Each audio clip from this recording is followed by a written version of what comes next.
medical arena. Their career and their calling was in the legal arena. Their career and their calling was in being a Fortune 500 CEO or executive in a major firm. But, that's not the reality for every person. So like I said, some people are blessed to find a career and a calling that intersect. That means that you are able to find something that you are passionate about, and it also pays you. So like I said, it's good to have a passion, but you need a paycheck. And without a paycheck, you're going to go under, and you're going to really have an unfulfilled and a miserable life. And I see so many people, they tell me all the time, if I can't do this, I'm not going to do anything. And I'm like, all of that sounds good, but what are you going to do? You need an income, because at least what I know to be true, and I've had to do it, I'm not too big to say that I've had to do both before, and you may have to do both again. It just depends on where you are in your life. But what you do is you use some of that income to help fund your dream. Now, I would much rather you use some of your income to fund your dream than to have no income and to try to pursue a dream that's causing your life to go under. And so that job is very necessary and helpful at times, because it gives you an opportunity to funnel resources into the larger things that you want to do. And so if you're like the majority of the people in the world, your career and your calling may not intersect. This means that you will have to make a living and do your life's work as a passion project on the side. And so one of the things I tell people when they get really antsy or frustrated and, they're like, I'm tired of this, I'm tired of the corporate ladder, I'm tired of this 9 to 5. And I begin to tell them, well, why don't you create a passion project? Why don't you get a folder and write down some of the dreams, the ideas, the goals, the visions that you have in your heart, and then begin to weigh that against your expenditures and your budget and see how you can begin to take action on some of those things in your life. I remember years ago, before I ever wrote a book, I've written 10 now, and, trying to figure out how to do that. And it's like, how do you do this? You pour this into the book. Hopefully the book is profitable. It's not always profitable. I've had some that were not profitable at all.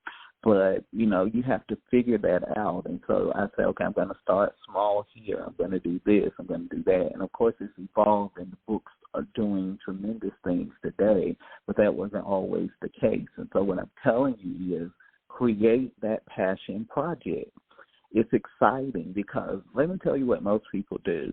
Most people will work their 9 to 5 or their 12-hour shift or however your schedule is. They'll come home, complain about their life and their job, how much they hate it, flop down on the sofa, watch 5-6 hours of television, scroll social media, go to bed, do the same thing over and over. The reality is that work does take up a part of your life, but it does not take up all of your life. And so when you get off the clock, you still have time, you still have moments, you still have hours that you can be devoting to those things. And I know in the seasons where work was really, really straining and taking up a lot of time, what I would do when I would get home, I'm not going to sit there and be lazy. I'm going to use this time to begin to create the things that I want to create. And so I know back then I was launching a magazine. I remember talking to a coworker at work and then telling me, how in the world are you doing all of this? And I'm like, I want this magazine out. I want this project done. So you just get it done. And so I would come back home, work on those things, go to bed, do work, come back home, work on those things on the side. And it develops a great deal of discipline in you, but it also gives you the ability to work on your dreams while you're still having that income and that paycheck coming in at the same time. And so, as I just said, this means that you're going to have to make a living, and you're going to have to create those passion projects in your life that give you the space and opportunity to do what it is that you want to do. I want to challenge some of your thinking around work today. Some of the things that I'm going to say to you and share with you maybe a little unconventional from what you've heard, but I believe that this will help you no matter where you are in your personal or professional development. So I hope you just listen and be open to what I'm saying. Too often, we only see work as the hours that we put in on a job mission.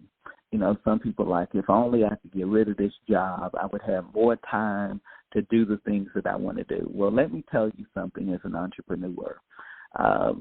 If you are thinking about leaving a job and going into business, you have to be even more disciplined and intentional about your time. I remember more than a decade ago, I started my business, and I remember having to be very disciplined, having to set hours, having to determine tasks and prioritization of activities, and making sure that I was focusing on the right things so that I could be successful. And I began to think about, when you work a 9 to 5 or 40 hours or whatever, you don't have to think about that, because your job description, everything is methodically mapped out for you what to do. You show up, you do your job. When you're an entrepreneur, you have to figure all of that out. You have to figure out the tasks and the responsibilities, the budgets, the overhead costs. You have to figure if you have employees or people assisting you, what are their job descriptions. You're not just going to pay people to do nothing. So all of these different things have to be considered from the standpoint of an entrepreneur. So what happens is we glamorize entrepreneurship, but we don't really understand the process of that. So with entrepreneurship, guess what? I'm not getting that direct deposit every Friday or whatever day you get paid. If I don't produce any results, that business does not make a profit, and that business goes under. Not only does the business go under, but those employees that you may have or that are depending on you are going to be without a job, because the business does not have the operating income to succeed and to do the things that are necessary to remain in business. And so there's a lot more to think about from the entrepreneurship side than just simply being an employee within a company. And so what I want you to challenge you to see is that work is bigger than a job, and to see it as a way to honor the seed of your potential. I don't want to get too technical on this, but what I want you to understand is that in the beginning, when God created man and woman, Adam and Eve, he gave them a mandate to be fruitful and to multiply. When you begin to study this mandate out, it was to be productive with their lives.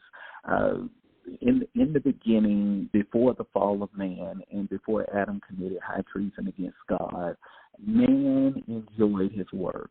After the fall, man went from work to labor, where it was not enjoyable, and now man had to work by the sweat of his brow, and he had to exchange hours for dollars. And so real work, meaningful work, significant work is not about exchanging hours for dollars, but real meaningful work is about honoring the seed of your potential.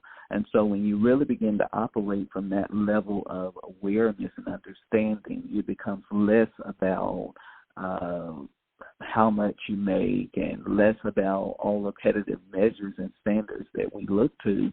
And it really becomes about, how can I honor the seed of my potential? How can I exhaust the greatness that is in me? How can I use all of my time, skills, talents, abilities to serve the world in the most impactful way? I think about my journey, and I think about having this vision of empowering the world and how massive it was at that time, and to look forward in these years now and to see the impact that is happening around the world and the lives that are being touched and impacted by this work. It doesn't just happen overnight, but as I continue to remain committed to the process and to growth and development, more opportunities emerge for me to serve more people in a bigger way. There's 10 books. There's a podcast that airs all over the world, reaching into countries and territories that I never imagined it could reach. There's a social media platform and presence that allows me to impact so many people on a daily basis. There's the media attention. There's the exposure, the visibility. There's so many things that contribute to that, and we don't see that in the beginning. But if we remain committed to the process and to doing the work, we'll be amazed at what we're able to achieve. If you will shift your perspective about work, you will be more productive and you will prosper. You got to stop seeing work as this bad thing, this burdensome task